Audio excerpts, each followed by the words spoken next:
जय माता दी। जय माता की। आपको दूसरे नवरात्रे की बहुत बहुत शुभकामनाएं। दूसरा नवरात्रा है माता ब्रह्मचारिणी का।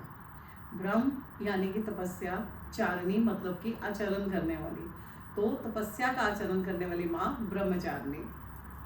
तो ब्रह्मचारिणी माँ ने शिव जी को पाने के लिए घोर तपस्या करी और उन्होंने उस तपस्या के लिए अपने जीवन में पूरा त्याग कर दिया। उन्होंने सिर्फ फल और पत्तों पे अपना जीवन निर्वाह किया और ये सिखाया कि कुछ भी पाना आसान नहीं है, कुछ भी पाने के लिए कठिन तप करना ही पड़ता है, क्योंकि जीवन में संघर्ष है ही है।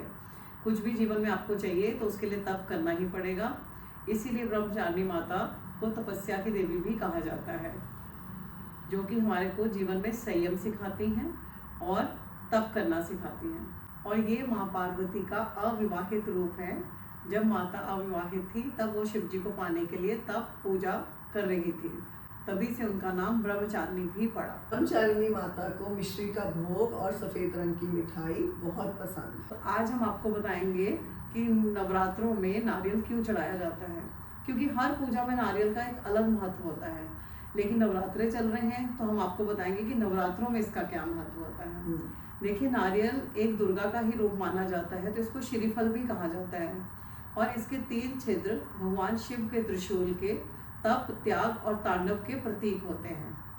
और नारियल बाहर से कठोर होता है और अंदर से एकदम सफ़ेद और नर्म। और जब हम माता को नारियल अर्पित करते हैं तो हम ये कह के अर्पित करते हैं कि हमारे गुण कितने भी बुरे हों, कठोर हों, हमारा अहंकार कितना भी बड़ा हो, कठोर हो, तो आप उनको हर लीजिए और हमारा मन शांत रखिए। और जैसे कि नारियल का अंदर का सफ़ेद पोर्शन होता है, जैसे कि नारियल का सफ़ेद पोर्शन होता है, उस तरह से हमारा मन शीतल हो जाए और पवित्र हो जाए। यही हम पूजा में माता से मांगते हैं।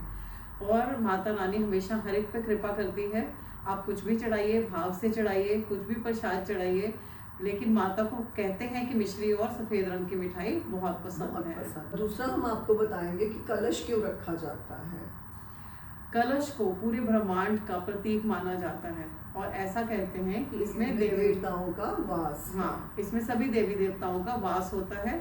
तो जब हम कलश रखते हैं तो देवी देवताओं का आह्वान करते हैं और उनको हाथ जोड़ते हैं कि वो आकर हमको आशीर्वाद दें। और मैं यहाँ पे फिर कहना चाहूँगी कि जो लोग नहीं भी करते हैं या जो लोग करते हैं वो सेम है सबका। ये ज़रूरी नहीं है कि कोई कलश रखता है, नारियल रखता है या कुछ भी करता है, उनका अलग वो रहता है, लेकिन भाव एक ही होता है।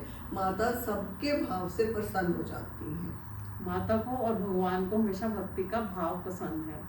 ये तो हम आपको महत्व इसलिए बताते हैं कि जो लोग ये सब रीति रिवाज करते हैं उनके पीछे कुछ ना कुछ महत्व हमेशा होता है। हमेशा कमंडल होता है माता के एक हाथ में और दूसरे हाथ में जप माला होती है। जप माला प्रतीक होती है एक समर्पित पूजा की, और कमंडल प्रतीक होता है एक आध्यात्मिक बुद्धि का। तो इसीलिए इस माता के रूप में ये दोनों चीज़ें इसके हाथ में होती हैं और ये हमें शांति का मार्ग दिखाती हैं। तो बोलो ब्रह्मचारिणी माता की जय। माता की कृपा आप पे बनी रहे, आपके नवरात्रे शुभ हों, हर आने वाला नवरात्र आपके लिए बहुत खुशियाँ लेकर आए। तो आप हमारे बातों के कारवां के साथ जुड़े रहिए और हर नवरात्रे में हर माता के साथ हम आपको ले चलेंगे। तो आप हमारे हर नवरात्रे को ज़रूर देखिएगा और लाइक कीजिए, सब्सक्राइब कीजिए और जय माता दी। जयकारा शेरा वाली दा बोल साचे दरबार की जय।